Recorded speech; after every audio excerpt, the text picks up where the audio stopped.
Now, another thing that we do want to touch base on that does have to do with technology is the fact of gamification. So some people have heard of this. Some people might be like, what the hell is gamification? Well, as we're on Twitch and it's all about video games, we thought this is a perfect topic for you all out there who love video games. So, I don't know. Do you want to try to jump into the gamification? Want me to introduce it? How would you? For it. So, the idea behind gamification is where a system or a company, let's say, especially in many of the examples we'll use today, gamify a system or a process to get you to finish to an end result. So, for instance, many companies will use gamification in HR. They will use this so that way it gets you involved and active and almost makes you compete against yourself or the gamification system to achieve goals, right? So as you finish parts of your training for a company, you may receive achievements. Now, a lot of these so-called achievements that really mean nothing, we see also on the PlayStation or Xbox, right? Like you die 100 times in Alien Isolation and you'll get a little achievement that says, hey, you've died a shit ton, congratulations. And it's just stupid little things where we kind of chuckle and we move on. But with gamification, there is a reason behind it, right? So ideally with HR, it's that way you learn the processes, you try to hold in that information as best as you can because you will need to utilize it to earn certain achievements and pass and get to that 100 percentile that you really are trying to score for, right? That sense of perfection. I completed everything and I know all this stuff and you feel accomplished. And that's really the goal of it, or it's supposedly supposed to be the goal of it overall. And as Pixelily aptly says, gamification is basically making something mundane more interesting by turning it into a game of some sort. If you think about too, at least for me, this happened when I was in kindergarten. You got a star next to your name every time you helped out somebody in class for something, or with your other peers there. And at the end of the year, whoever got the most stars got a nice little award. That's gamification, right? Yeah. And as Evan mentioned too, there's anytime you've done a certain set of some things, or you've worked towards a specific goal, you get that award or you get that achievement. On Twitch, for example, they just released the achievements panel for Twitch to get Twitch affiliate. Right, and then there's also a path to partner as well that you can see, and it's turned the whole thing into a game. Like you can see, you've picked up all these quests that you can do, and you can work towards a goal, and you get to see sort of in real time as you're approaching that particular goal. And then companies do it all over the place with training. They'll do it with like Google. Well, actually, and real quick too, Pixelly mentioned this. I want to bring this up too. You can actually see it in your workout. There are many bikes out there that have a built-in television, and basically it's like a video game. And you're pedaling through and racing other, well, in this case, AI, as you're going through winding roads of Italy or trails up in Colorado. And really, the goal is to get you working harder and burning a stronger sweat, right? And burning more calories and getting the strongest workout possible. So again, it's putting a competitive edge to it and pushing you to the point where you're trying to get to. And this could be very positive, but there can also be negatives to it too. And Tatiana mentions about Google. Well, how is Google using gamification? Well, one of the biggest ways you'll notice, if you have an Android device and you have location services on, a lot of times you will visit a location, let's say like a Starbucks, and all of a sudden a Google notification will pop onto your phone and say, hey, you're visiting this Starbucks. Other people want to hear from you. Do you want to be a local guide? Here, review this location, star it, give it a nice lengthy review. And then, here are some other questions about other locations. Does this place have, let's say, parking that's easily accessible? Does this place open early in the morning? Is this a restaurant better for breakfast or better for lunch? And it has you go through it. And as you put in these answers, they give you points. It could be 1 point, it could be 3 points, it could be 5 points. And again, they give you levels too. So for instance, right now, thanks to Google Local Guides, I'm a level 4. Slowly getting up to be local guide warrior 5, and then I can unlock a bunch of skills and forging and blacks. Oh no, sorry, I'm mixing RPGs. So, but basically they level it up. Now, what does that mean for me? Not shit. Just to be honest. What does it mean for Google? Free labor. Exactly. See, this is the thing, is that this is where gamification, in a way, can be beneficial, but in another way, can be abused. And now you become free labor for a large company that could easily afford to pay people to gather up this information. So instead of paying you, you're now for free because of this competitive edge and this OCD to want to clear off your quest log. All of a sudden, you're putting in what restaurant you went to just now, and you're taking pictures of it. So that way people can see the inside and what the meals look like. And they'll even push and email you and say, hey, look, your photos have a huge impact. Over 4,000 people have been helped because of your one picture. Or 20,000 people have seen one of your images shared from this restaurant. That's really been helpful. Here's how else you can help.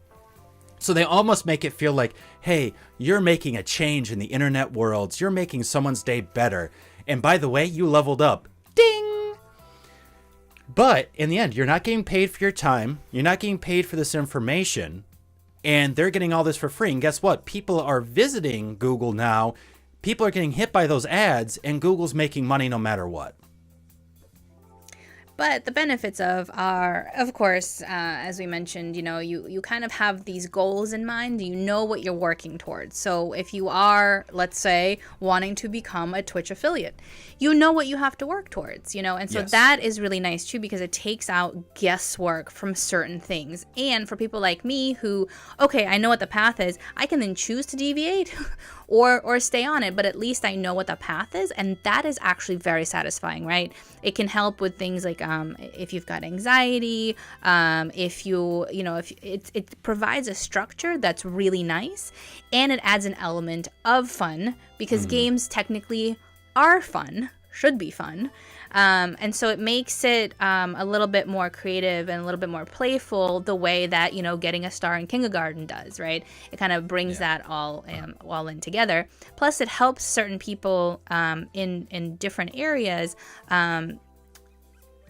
that maybe, like Pixelilio has actually mentioned, it's beneficial for the elderly to get them to be more active, right? So it does help get through to certain demographics, certain people who maybe don't learn or don't do certain things that is for their benefit otherwise, right? So it's nice.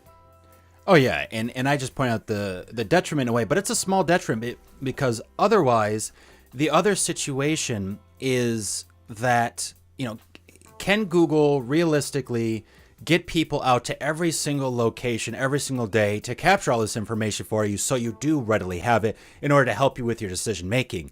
The answer is probably no. It's going to be very hard. So this does help aggregate information a lot quicker, which then gives you a great service that you can rely on for wherever you want to go, whether it's to a restaurant, a gym, or what have you. So there is a benefit to it too. And again, it doesn't mean that it's all malicious, but it's just something to think about. And if you are doing this for another company, think about how does it impact you? Is this really more beneficial than not? Or is this something that is just really taking more of your time, which could be money for you, right? But at the same time, there are great uses to gamification, whether for HR purposes to better understand and train yourself through the educational system, as many classes are now online, whether you go through Udemy or edX.org or many of these other online educational resources. The more you can gamify a system, the more people will really pay attention and focus, right? Because they understand the end goal, or at least a potential end goal, and they just happen to, learn along the way. Whatever it may be, it can be very impactful. A lot of apps use this actually as well. Actually, about a year ago, I downloaded an app that was supposed to help with meditation, and it's guided meditation. They have different forms of it and versions, and it's, certain meditations help with different issues, let's say like anxiety or trying to help you with focus or whatnot. And it's kind of gamified. There are different levels that you can go through and you try to achieve to get to the next level, and you can't access something that's further down the line until you finish the other first steps first, because the idea behind it is that they want you to understand meditation. They want you to improve your focus and get used to it, right? Because when you first start meditation, it's insane, right? Every little thing that buzzes around you or that makes a little noise distracts you and pulls you out. So you have to train yourself and train your mind, and they understand this, so they gamify a system first to make it so that you feel like you're making achievements. It's like a game tutorial, but for meditation. Exactly right, Like you have to complete this first. Well, and Teddy brings up a good point that, self-worth, depending on achievements and external validation, can be a root of mental illness. And I will say that if I'm playing a game where, okay, I see a quest and I just cannot beat it, I beat myself up over it. It's hard, right? Then I get all like depressed that I can't do it. I get frustrated. I get mad. I act out.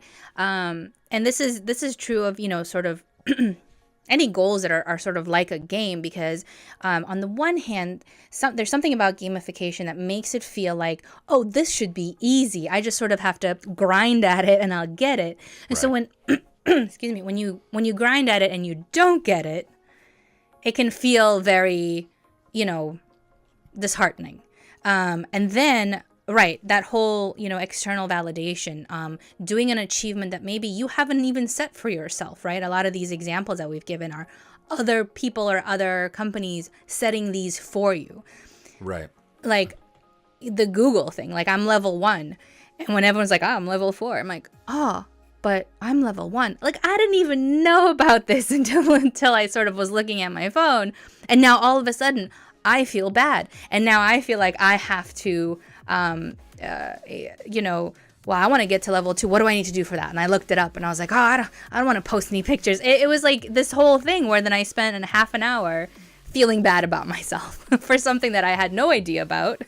So gamification can actually have this sort of social media impact that we're seeing, where people are starting to compete against one another because certain goals or whatnot are being modified or being over exaggerated to make it look like this is how things should be, when that's not really how life is, right? And these goals don't really matter too much, really mean anything. And Dynamite also brings up needing to be rewarded for everything you do creates monsters who have no compassion for others. I know people who need to be rewarded for everything. They won't lift a finger at work even if it's their job. They most definitely won't help out in a situation above their title. Oh, we all know people like that. Exactly. And yeah, if you need a cookie or whatever it is to feel self-gratification in what you do, it can bring out a lot of bad traits in individuals. And it can be, in these kind of gamification situations could perpetuate the growth of these issues as well within people. They start seeing it more and more. They start experiencing it more and more. They're going to expect every single time, well, I'm going to get this. It's like many of the psychological experiments they did in the 40s, 50s, and 60s, where it's like, okay, let's ring a bell. Dog starts salivating, expecting food because they got it in the past. Now this is always something that's going to happen. And it's called conditioning. And many of us have been conditioned. And, whether it's based off of our own kind of village or town and the beliefs within that, or our own, philosophies or certain things within government, we're told to believe certain things. And we expect that, that's the end goal then. That's the perfect situation that I'm supposed to achieve, when really almost no one achieves it. We've just perpetuated it for so long that it feels like, oh, well, people must have achieved this, right? I mean, it's been talked about, like, I'm supposed to be married with 2 kids. And 2.5 kids, that half kid running around playing with the dogs. I don't know how, with their feet or something. And, we have a white picket fence and a huge house. And it's like, but is that really achievable in this day and age? And from the numbers that we're seeing, most of it is no. And so gamification can help amplify the sense of getting something for something that you do every single time. And also for a lot of these goals to be something that actually are meaningful when they're not.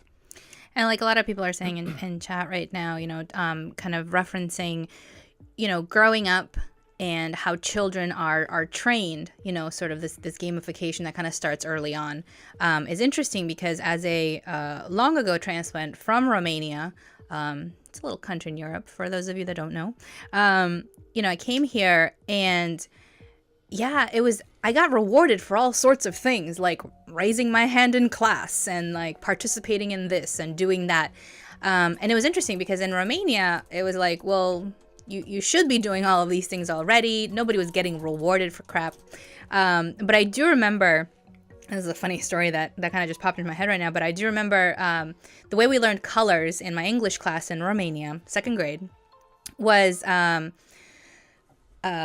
with this, we learned it with this teacher that was actually from America. So that was really cool. I felt like, we were getting like the real thing. And I was like, well, first of all, what are you doing in Romania? Go back there because that's so much better.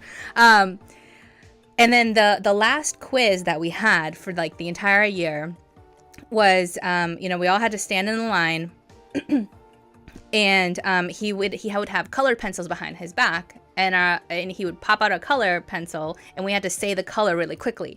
And then if you didn't say it within like 5 seconds, like you got sort of eliminated. I don't believe that was like our only part of the quiz, but that was like sort of like a bonus round or whatever. And so again, that was a gamification of like learning colors or remembering colors or something like that. And so, but I do remember, I was one of the last two people standing. And then at that point I was just like, oh man, like it's between me and this girl. Like we gotta do it real fast, and I got tagged out and I felt so sad, but like it was interesting because, I feel like if that same kind of quiz or that sort of game had been played in like the third grade class that I joined when I came here, I feel like everybody would just have still gotten a star for participating. That's what I had felt when I came here, and in those particular environments.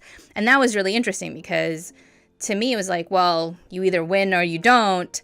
And then you like get brownie points just for participating anyways. But then what happens when you are thrown into the real world and nobody gives you brownie points for just like being able to rent a place and have a job? It's like, nope, now you have to have the best job and then this job. And so it's interesting. I feel like it sets up some interesting expectations that it is a little harder to then, like do things because you want to get better at doing things, or you want to learn something, or you want to help somebody. It's more like, oh, well, I get rewarded because somebody else witnesses me doing these things, and then I'll do them just for that.